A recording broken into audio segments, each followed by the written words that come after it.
First tonight, we are following the latest on the tragedy in Taunton in the wake of those horrific Tuesday night attacks. The focus now on a community mourning and trying to heal. Tonight, we are hearing from family of two of the victims, as well as from a Taunton police officer who did something selfless for people who work at one of the places where the unthinkable unfolded.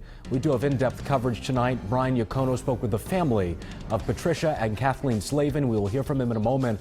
But first, Eyewitness News reporter Kim Kalunian joins us with the story of that very generous officer. Kim?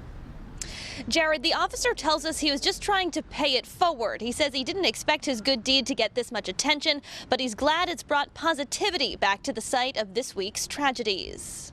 After Tuesday's senseless tragedy, a selfless display of generosity. It was a blessing. It was powerful. Taunton police officer Joshua Deoliveira was called for a detail Friday at the Bertucci's restaurant, rocked by the stabbing and shooting earlier this week. To show that we're a presence there, that they're okay to go there and work there and eat, and, you know, we'll protect them. But he noticed customers avoiding the restaurant and decided to do something to ensure the waitstaff there didn't go home empty-handed. He started with his own server. I wrote, you know, on his tip for the $100 and handed it to him, and he was very shocked when he actually opened it and saw it.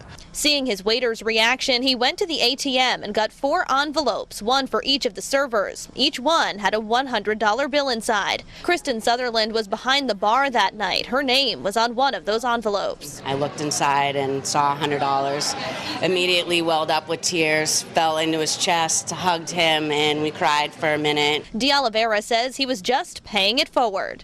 I never give expecting to receive, because that's not how paying it forward works. You give thanklessly, you know, and you know that it'll pay back one day.